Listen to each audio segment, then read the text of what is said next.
Phil Gomes is our guest. He's the Chief Communications and Marketing Officer at Bloq.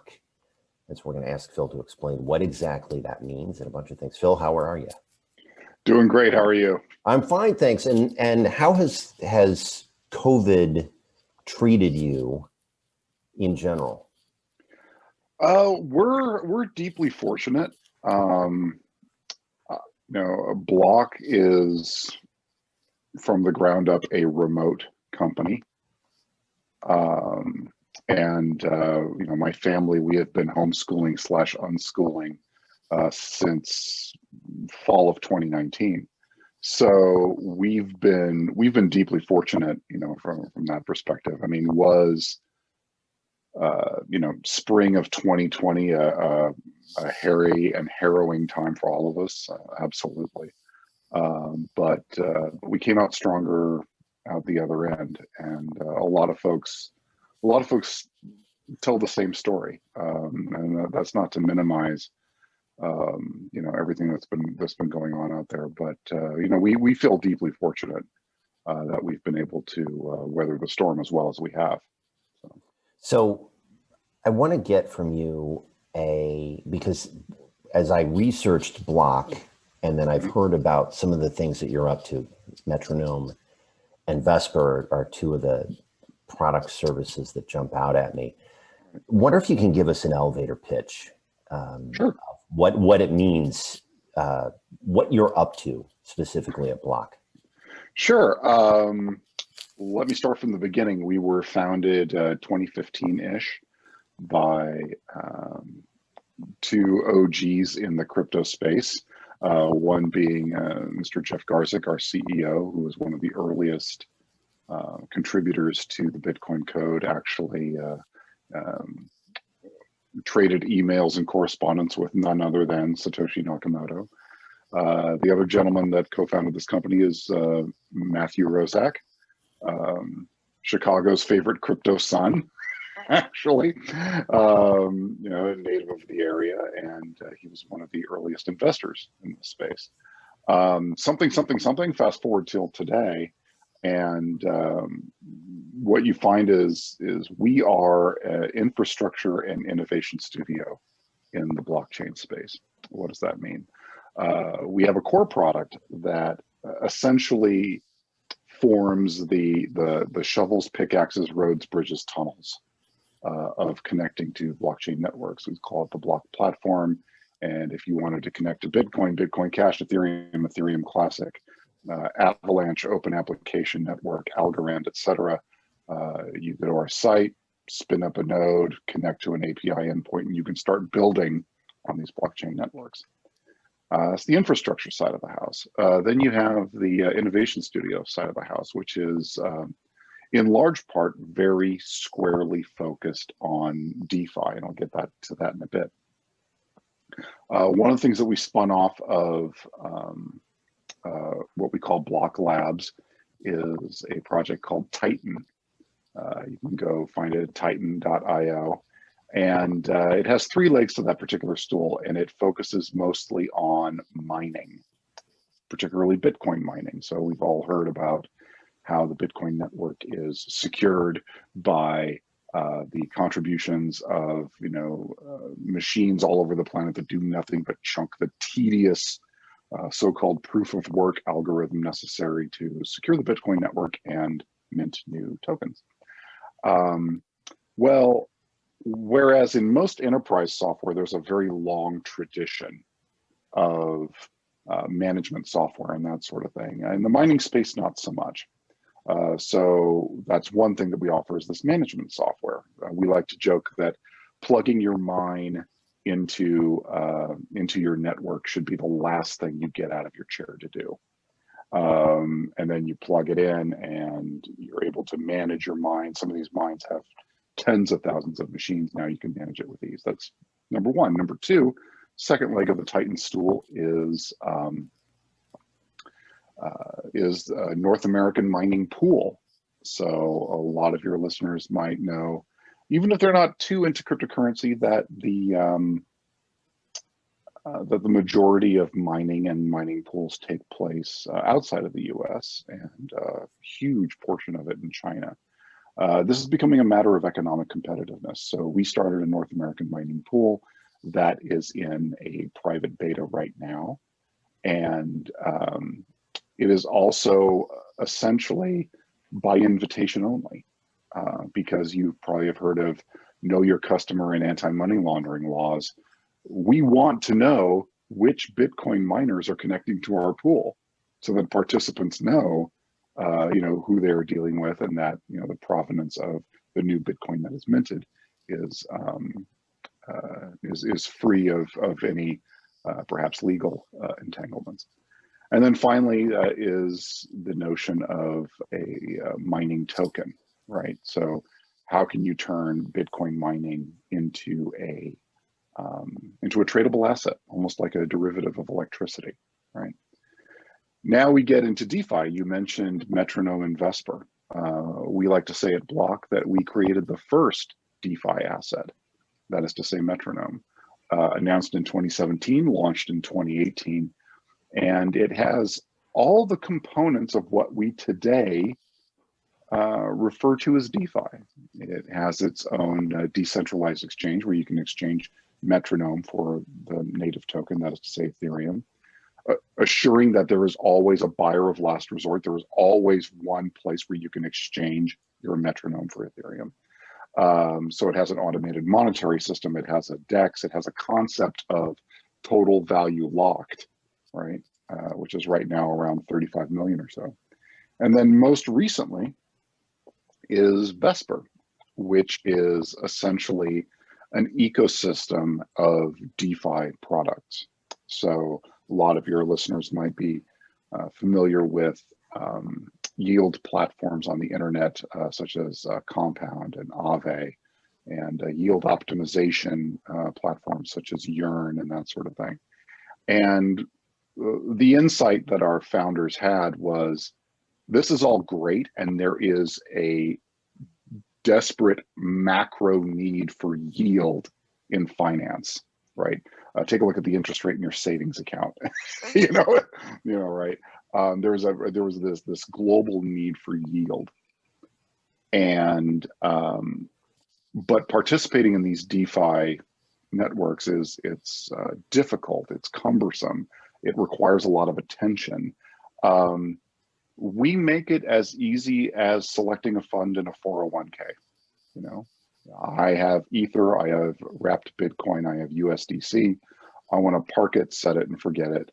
And oh, by the way, earn the Vesper token, which gives me some governance capabilities as well. So as you can guess, we're awfully busy here at Bloq. And where do I come in? I lead communications across all of that. And and that was the promise that brought me to Bloq from Edelman. So I was at the world's largest PR firm, Edelman, another favorite son of Chicago, for 13 years. And prior to that, in a previous agency life, one of the most rewarding experiences of my career was my client for 5 years was SRI International, the artist formerly known as the Stanford Research Institute. And that was one of the most rewarding experiences of my career. This is the place that spawned the mouse, the computer mouse, the second node on the internet, robotic surgery. Apple's Siri came from there. Those of you who still have checkbooks, those little square numbers on the lower left-hand corner, invented by SRI. And so when when you're in your late 20s in your career and you get to touch all of these industries, it's a creative carbo load. And looking at Bloq and looking at, all the different projects that were going on there, here I am many years later, able to recapture that kind of excitement and that kind of diversity. So you touched on a lot there, and I did. Yeah, which is totally fine. That's why we're here. Um, because of the discussion around, you mentioned TVL, and that's something that I've already jotted down that I wanted to talk with you because it seems like the DeFi space to the casual observer is almost like a chase for triple digit interest rates and taking a chunk of this and a chunk of that and putting it together and seeing what Right, happens and right, chasing yield and all of that. And I guess a two-pronged question. Point one is any of this really sustainable? And then is it going to end up being a race to the bottom when it comes to, you'll see a triple digit interest rate and then you'll see a double digit interest rate, and then pretty soon you'll see next to nothing on some of these right, platforms. And the definition of next to nothing in DeFi these days is probably like what, 25-30%. right, right. um I guess my answer to that is, I mean, you explained there, just even in that question, a lot of the reasons why we brought Vesper to market, right? Is that I'm going to lean on my SRI experience a little bit. The CEO coined something called Carlson's Law, named after Dr. Curtis Carlson, and he said that innovation from the bottom up is chaotic and smart, and innovation from the top down is orderly and dumb, right? And you're seeing that in DeFi, right? Except what we noticed was a lot of chaotic and smart, right? And that appeals to a certain kind of enthusiast who runs around, chases the biggest yield, is willing to, and probably has a large bag of ETH that can pay for all the gas that is required to move these transactions. Um, and you know, there's a lot of that chaotic and smart, but then okay, where's the orderly part, right? I hesitate to say dumb, but where's the orderly part, right? And what is going to be that shared surface area between, again, this wonderful dynamism that we see in DeFi and institutions who right now, you know, the CEOs of these institutions are wagging their fingers at the CFOs saying, what does Tesla's CFO know that you don't, right? And so once they figure out Bitcoin, they're going to want to figure out DeFi. And we're confident that Vesper is going to be there when that conversation takes place, right? And so that also answers the question, are we, how sustainable is this, and are we just going to end up at a race to the bottom? Sustainability has been the raison d'etre of Vesper from the beginning, right? Down to the way it's architected. I mean, one way to look at it is that a lot of these DeFi strategies burn out after a while, right? Internally, we call it strategy fade, and a lot of times, even these bots are continuing to deposit money into these contracts, and that field has been fallow for a long time. I mean, we found 7 figures in contracts that were doing nothing, that were just simply forgotten. Architecturally, I'm not going to go into the details, but we're built to not have that happen. The way Vesper does it is a bit more modular, and so that's how we look at the longevity of Vesper and DeFi in general. And I think what's going to be interesting, if your viewers are familiar with the Fat Protocols thesis, right? That was first postulated by U.S. Ventures. The idea that you have protocols like TCP/IP and SMTP, and then the value creation is built on top of that layer like this, right? Their thesis is we're entering into an era of fat protocols where a lot of the value capture is in the protocol, And, the way you make money is that thin veneer on top.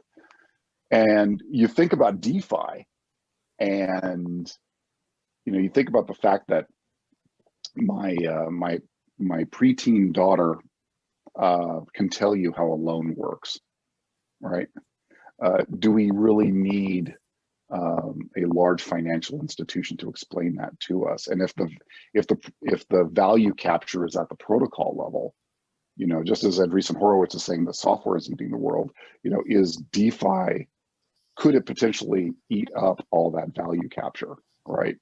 And the role of a financial institution in that world decades from now, is it more of a customer service interface? Is it more of a branding interface? I don't know. Is it that thin layer on top? But we're confident that DeFi is here to stay. It's still early days, but the main thing that we're looking at, both in terms of Vesper and the earlier project Metronome, is, again, what does it take to build something that is built to last?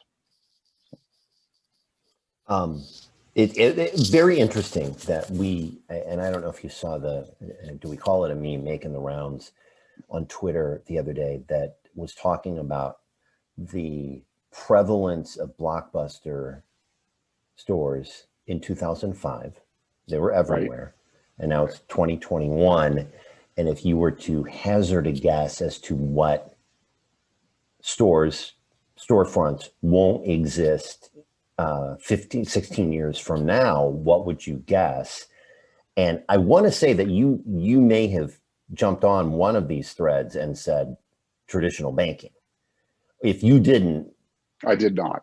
But it's someone who thinks very similarly to you, or you may have said something in a similar vein elsewhere.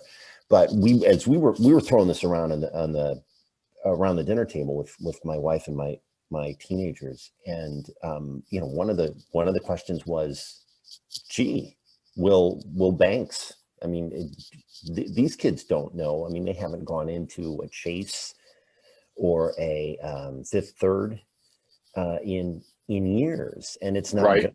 It's not just the pandemic. It's just you go to the bank when you absolutely have to. And I'm wondering if, in probably a more esoteric way, we're in the business of understanding how all of this DeFi stuff is making those changes. But the reality is that the world the world that we're living in has already been warming up to a decentralized financial system of some way, shape, or form. Right. And that could be the argument that it's here to stay, because it's to your point, you're just a branding mechanism if you're Chase. Well, I mean, the way I look at it is, back in my days in Silicon Valley, I was kind of trying to start up my own thing PR wise, and I had a roommate who was making money hand over fist, flying to data centers at banks, ripping out their expensive Sun Microsystem stuff and replacing it with commoditized hardware running Linux, right? So this was the early 2000s, and so you remember that era where commercializing Linux was very ascendant. And I think about those days now as, isn't it interesting, because open source as a movement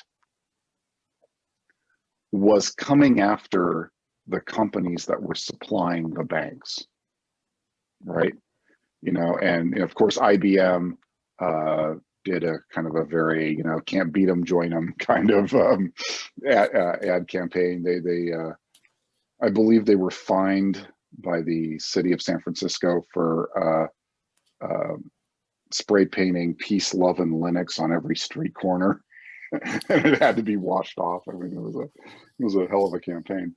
And so, yeah, so back then the companies that were, that the open source was going after the companies that were supplying the banks. And now open source is going after the banks. And that's going to be very interesting to see. And it's going to, and again, this notion of how much of all of this is going to be captured at the protocol layer. And in that future decades from now, what is that going to mean for the banks? I don't know. I don't know. And the DeFi thesis is still being, proven out. But I will say that lately you're hearing a lot less about rug pulls. You're hearing a lot less about people, projects with with unknown founders, absconding with people's hard-earned ETH, and you're starting to see an ecosystem around it in terms of professional organizations, press, everybody trying to understand this. It's becoming an industry within an industry right? I mean, and those are all signals that you like to see. Yeah, that's an interesting point. I want to ask you about Yearn specifically, because it seems like there's a combination with Yearn of professionalism with what Andre has built there. And I'm thinking about that kind of in I don't know if you want to call it an OG of yield farming or an OG of DeFi. But what's been interesting, and I'm sure you saw the interview with Andre, or his blog post, his Medium post, I believe, where he just kind of laid it all out there and said, here's the stuff that I did right, and here's the stuff that I screwed up on. And I'm wondering if the combination of professionalism and transparency that is found in a platform like that, and in that sort of communicator / leader like Andre, if that is more so going to be the undoing of traditional banking than anything else. Because if you've got a Jamie Dimon type having to put out a message, I mean, how many layers does that have to go through, and how many different people looking at compliance things and all of that? And you've got KYC and anti-money laundering and so on and so forth to deal with. And meanwhile, you've got a guy sitting in somewhere, we don't know where, creating a platform that ends up being billions of dollars in value. I guess question / observation is that the sort of thing that could end up, I don't think the scales will tip overnight, but is that the sort of thing that could end up tipping the scales in favor of DeFi? Yeah, I will say this, a couple of things. One is, I don't think, and I want to be very clear about this, I don't think anybody who is building in this space goes into it saying, maybe Jamie Dimon will notice me. I want to be very clear about this. That's not what I'm saying at all. And, and I've often railed against, when people say that, hey, big companies looking at Bitcoin, this legitimizes the industry. And I just want to erase that word from corporate marketing vocabulary in the crypto space. That aside, I mean, you bring up professionalism, and that's what we've focused on with Vesper. We don't test in production. Our stuff is highly, audited. It follows a very formal software development process. We had an extended beta of almost 2 months, for which our beta users were, of course, rewarded. And I think what one of the things that we most definitely got right with the Vesper launch was, and people say this over and over again, which is, I know who the people are, and the UI is brain dead easy to use, right? And those are also, aspects of professionalism that people look for. So as those standards start to coalesce, again, we can see a decade or decades from now, You know, a lot of these organizations are going to start, you know, are going to have a checklist. You know, how long has your product been on the market? What is the governance structure? Has it been audited? You know, have you had any big crises? If you did have a crisis, how did you handle it? All of those things, right?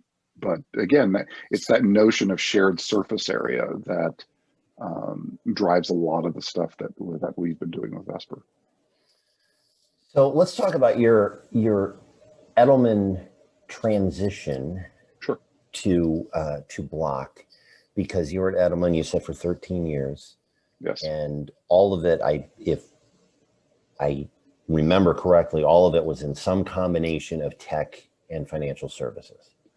Not quite. So my Edelman origin story is interesting because I was their first social media hire. This is 2005. And essentially what happened was my plan was to move from Silicon Valley to Los Angeles and basically be a poor grad student. And I was wrapping up the thing that I was doing in Silicon Valley that I mentioned a bit earlier, story about the roommate. And I had a basically somebody who remembered me from our first PR job at pre-Shandwick, pre-IPG Weber Group. She ended up as the head of HR for the West Coast at Edelman. And Richard Edelman threw up a flag and said, social media is going to be a big deal. Blogging is going to be a big deal. Find me a blogger. And one thing led to another. And then it landed on Jennifer's desk. And she goes, well, I know this guy. He's probably the first guy in PR to start a blog. Let me see if I can track him down. And track me down, she did. And that kicked off 13 years. From, you know, I started coming from Silicon Valley, I was all tech all the time. And now suddenly creative carbo load, you know, now I'm touching consumer packaged goods and food and pharma and energy and tech and, you know, entertainment and, you know, all this stuff.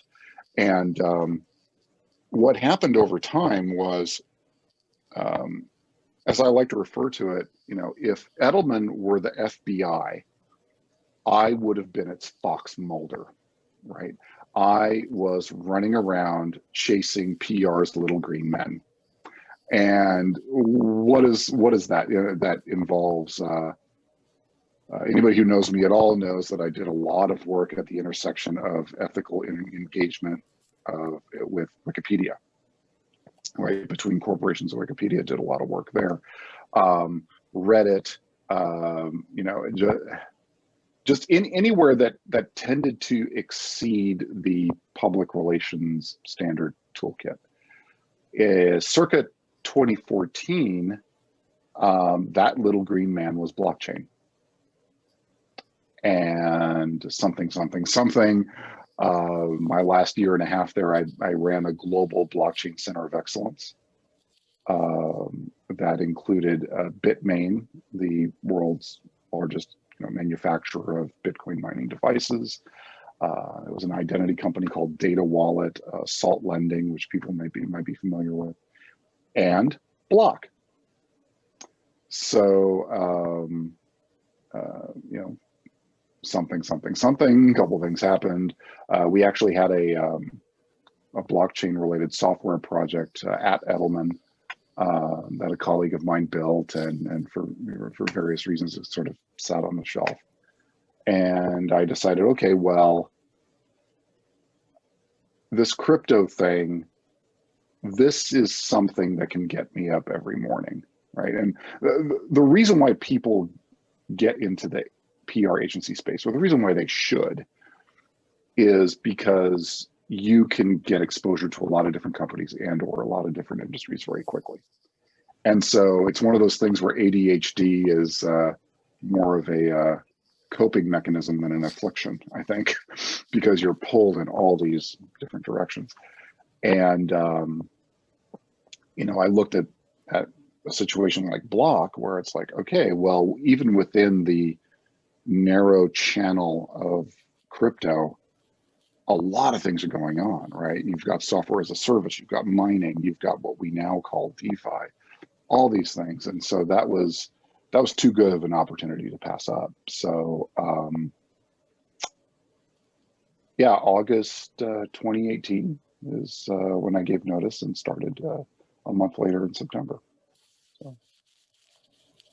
So if you've been in I will not call Bloq a traditional corporate world, but it's probably closer to corporate world than say an agency world. I mean, you know, as they say in the agency, or your agency side or your or client corporate side or client side. Yeah, exactly. What are the things that so if you were to give advice to communicators out there, what are the things that you see, maybe paint some broad brush strokes, that the traditional communicators are just flat out missing? Wow. Okay. One is the emergence of blockchain technology and Web3 in general. You know, when I look at how our industry, or the communications industry, in like fits and starts, when I look at how it handled social media, right, it was like Manhattan Project levels of urgency, right? And I see none of that today in the current space in blockchain technology. Could have bowled me over with a feather. I mean, PR Week, God bless them, front page earlier this week, they had a story on NFTs, non-fungible tokens, right? My God, yes, thank you. You know, and you know, I think that if I had to put my finger on one thing, I think people are reluctant to look at and embrace this technology because they unfortunately buy the line that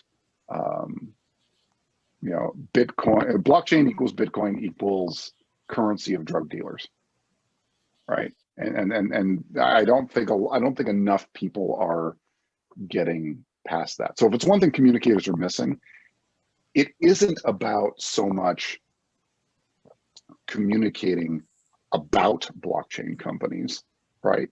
It is, let's have a really good conversation about how we can use these tools in our trade, right? And you see some experiments in this that are really, really interesting. Was it Verizon's corporate communications page? No, their corporate communications postings are now notarized on a I believe Bitcoin blockchain, although I'd have to double check. So some are doing it right. I was just hoping that maybe something would be, you know, a bit more aggressive. So that would be number one. Number two is my criticism of our trade has very often been that we tend to play our trade as a function of the mastery of hierarchies, right? And social media was supposed to flatten all of that, and that didn't actually end up happening, right? Because eventually you're going to get this power law distribution, and so the thought is, are we approaching yet another flattening, right? You know, and how prepared is our trade for that, right? Answer is, I don't know. Time will tell, right? And so, I mean, those are the things I would definitely encourage people to really start to understand and really start to grok. Is, you know, is the fact that the revolution that is here, the unfinished revolution as it is going to have far more impact to our trade than social media did in the mid 2000s. You talked about NFTs. And so what's the phrase? NFTs are having a moment? Is that the best way to talk about It's it so now? hot right now. And almost bizarrely so. And I'm wondering if you have any explanation for that. I do, in as much as, I mean, look, it's going to follow a hype cycle, right? You know, Yeah. the Gartner, you know, peak of inflated expectations, and then there's going to be a trough of disillusionment, and the Right. slope of enlightenment, the plateau of productivity. Can't believe I still remember that. But why is it? I can tell a very personal story here. Mother's Day last year, my wife is an artist, designer, you know, and you'd think that, you know, the world of crypto and that world was, you know, light years apart. And I had been toying with NFTs actually to try to see if we could replace, you know, how every corporation has an employee of the month trophy that Right. gets passed around. Right. I was thinking, well, we're a virtual organization. Wouldn't it be great if Bloq had, you know, employee of the month trophy? And as I was exploring that, I came across Mintable.app. And I was like, oh, I could make a badge for my wife, you know, for Mother's Day. And you know, I was like, you know, she'll be into this. And I basically I said, you know, give me your phone, and I put Trust Wallet on it. I was like, okay, keep an eye on this on Mother's Day. Okay, here you go. And then Mother's Day, I made the transaction. Back then, it only cost $5 in gas. I don't know what it would cost now. Nice. And she was absolutely, I mean, she was really touched by it, more so than probably any other Mother's Day or birthday gift. I don't know what that says about my abilities as a gift giver, especially to my spouse, but she was really touched by it, you know, and here she is again, an artist and designer that is looking at it going, I get it, right? And even in the last week, another artist friend of mine has started selling his work on With Foundation. That is the name of the platform. Then you have the remarkable success of the NBA Top Shot, you know. Yeah, and that came kind of out of nowhere, but I wonder if part of the success, and I don't mean to interrupt your train of thought here, but I wonder if the part of the success there is the virtual nature of the NBA, and because of COVID, you can't go to the games. So there are very few fans in the seats, and you're stuck watching it at home. You were stuck watching it in the bubble during the right, playoffs. right. And well, this is a way to interact. And I also have to believe too that some of what's driving it has to be, you know, this Top Shot NFT that I have that depicts this 3-pointer from, you know, some you know, no-name player today. What if it's the next LeBron, right? You know, and suddenly I have something very valuable, right? You know, and I think maybe that is driving some of it. But I mean, you can look at what this could do for influencer marketing. I think it was Kings of Leon this week announced that they're going to have the first. You know, I mean, and a lot of this for musicians, a lot of this road was paved by a lot of the work that Imogen Heap was doing in order to try to solve, you know, royalty problems and that sort of thing. You know, I think that, especially here in America, we like to collect things, you know, and maybe you know, the analogy is always, you know, big deal. I can screen grab the JPEG and now I have it, right? Well, let's say, you know, you can take a photo of the Mona Lisa too. Doesn't mean you have the Mona Lisa. Right. And I think people are starting to understand that. And so this brings in a group that maybe would have looked sideways at crypto up to this point, but this is something where they go, oh, a digitally unique artifact. I get it. Right. Right. And you've got somebody either reputable or reputable enough in this space handling the provenance of it. And so you can put the two and two together. Well, one of the examples I love to give, I wrote a white paper about blockchain and marketing for the American Association of Ad Agencies about 4 years ago. And one of the examples I use is think about what this does for virtual gaming. Right. Right. I mean, so if you're playing in a virtual world, and maybe you've spent money or time, but maybe you've spent money to equip your character or whatever. And let's say that virtual world goes out of business.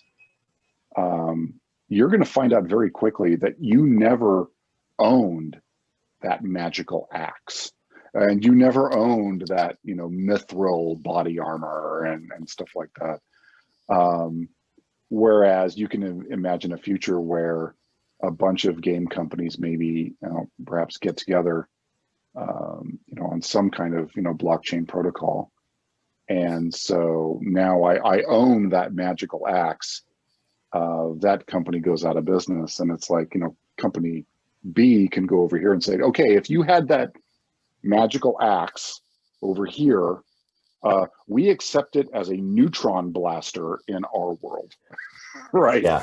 You yeah. know, and for a minimal exchange cost, we will accept your axe as a neutron blaster.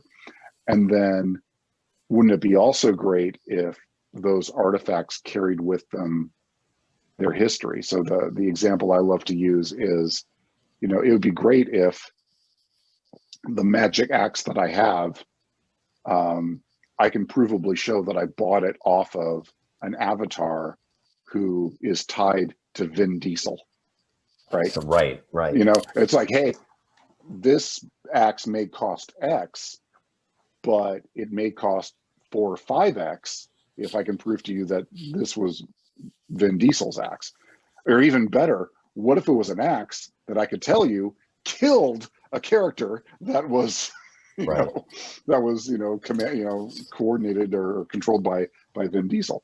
Also, again, you know, it brings that level of permanence and realism to things that we've just sort of over time just decided, oh yeah, you know, it's virtual, and if it goes away, sorry about your luck. Well, yeah, it's that would be akin to George Costanza proving that he had John Voight's Chrysler LeBaron from back in the day. Right. So, and I'm dating myself with that sort of analogy.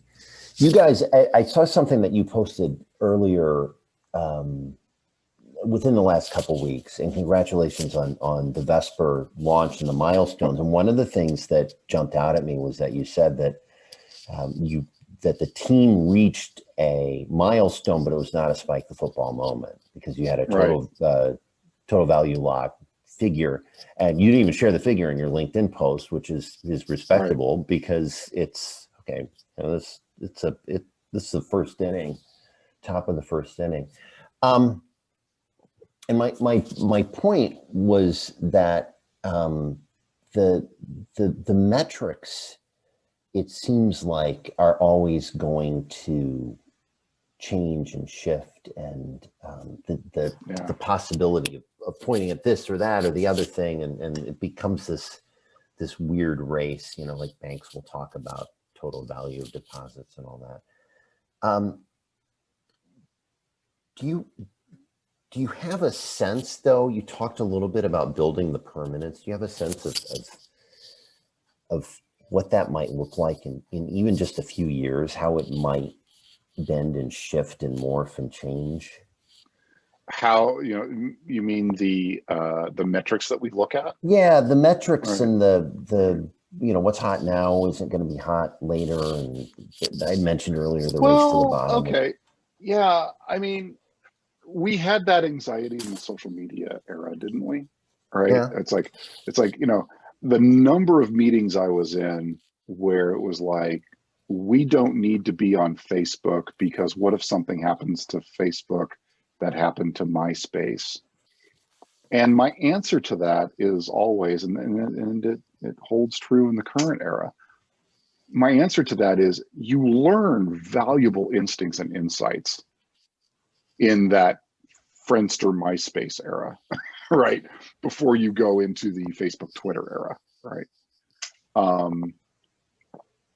And so I have less anxiety around that than a lot of other people do, because I look at it as, hey, what I'm learning now, it's yeah, some of it's going to be jettisoned, but I'm going to remember the reasons why some of it was jettisoned and some of it was kept, right?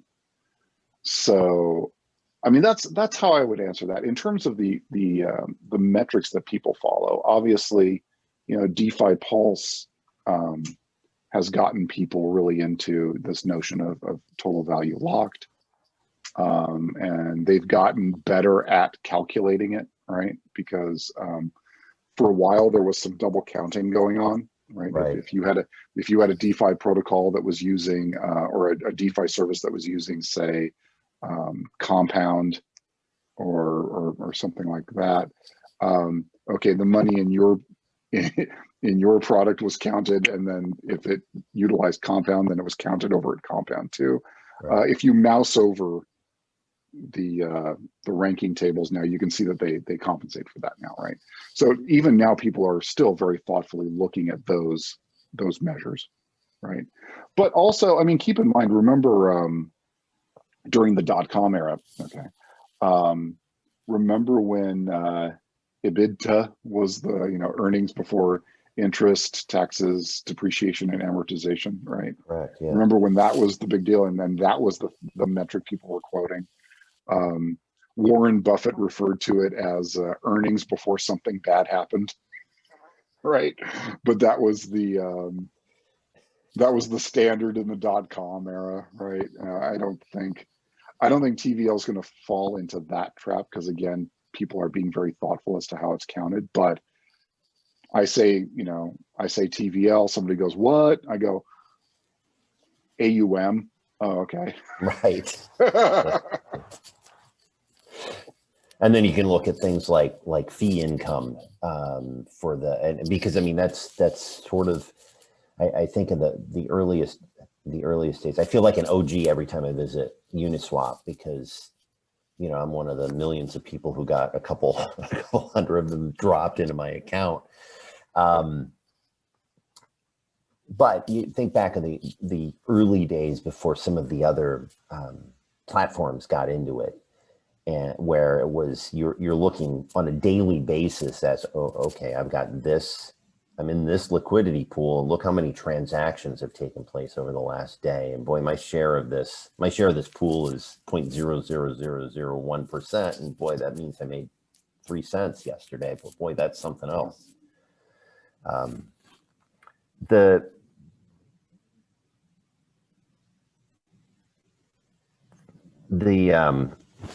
Sorry, losing my I had notes here, and you had mentioned, here's what I wanted to ask about. You had mentioned that Jeff Garzik, one of the founders, has communicated via email with Satoshi himself. Well, and I don't know if I should say himself, Satoshi, him or herself, Satoshi themselves, their self, however it's what else have you, so you're working with two of the founders who are OGs among OGs. What are the big things that you've picked up from them about this space? Wow.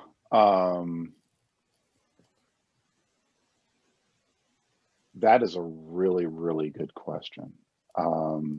I'd have to say that, working with them and the fact that it's not just what they've learned in crypto years, right? It's everything that led up to, where they are today. So of course, in Jeff's case, he was well known in the Linux community. So he's not only worked with Satoshi Nakamoto, he has worked with Linus Torvalds. Okay, so right, and if you're using an Android phone or embedded point of sale device, chances are pretty good you interact with Jeff's code somewhere, right? Because I think he did a lot of the storage interfaces in Linux and that sort of thing, in network interfaces and such. What do you learn? I mean, just in terms of how this space matures and quickly, right? And what it takes to stay on top of it, not just from an engineering perspective, but a marketing perspective. I look at, we're on Slack just like everybody else, right? And I look at and I'm subscribed to every channel, because as a communicator, I don't know where the next story is going to come from, right? And that's how you plumb the storytelling mind. And you look at the discussions that are there, and a couple of things pop up. It's that, number one, oh my God, the value of the discussion there, it's like incalculable. But one thing you learn very quickly at Bloq, and this is an ethos that comes from the top down. You will never show up on our Slack or in our all hands meeting, or us back when we used to sit around dinner tables at conferences and stuff. You will never hear us talk about the price of crypto, even if we are talking about the price of crypto that we created, Metronome, Vesper, right? And again, that is an ethos that comes from the top down, that really demonstrates our long-term view, right? Because if we managed according to crypto prices or that sort of thing, I mean, we'd go insane. And from a communications perspective, we would look completely rudderless, right? And that's one thing you learn very quickly when you start working here, is that it's, just, concentrate on building something that's built to last, right? And then go from there. So it sounds like it would be almost impossible to do a rug pull if you don't know whether the rug has, if you're not focused on whether the rug has a priceless Ming vase on top of it, or it's holding a bunch of lint from the dryer. If you're worried, if you're focused on the rug itself and how impressive that rug is, and building a rug that's going to last, you don't have to worry about what's on top of the rug. Well, and the artisans that built that rug and designed that rug have reputations to protect. That is true. True. So let me ask you then a final thought or two. If you were to throw out, if you were to give me a pull quote from everything that we've talked about, something that's memeable that is going to end up on LinkedIn tomorrow, Phil Gomes says blank about the state of blockchain, where it's going, communicators, whatever. Yeah. Give me that pull quote. I would tell your viewers in the communications trade that don't be discouraged. It's still the early days, but that window is closing, and now is the time to be making a difference in our trade in this new era that is many times many, many times more impactful and powerful than social media was in the mid-aughts. Tremendous. Phil, thank you so much. I appreciate it. My pleasure. If I can add one more thing. Of course. You see this org chart? Yeah. I'm hiring for most of those roles. I'm trying to look as closely as I possibly can. I've got somebody to handle marketing automation, somebody to help with content and media relations, managers for each of our brands. Heard all about them today. Phil at bloq.com. And yeah, track me down. Awesome. Although not for the next week because I'm on vacation, but yeah. Also awesome. Cool. Thank you, sir.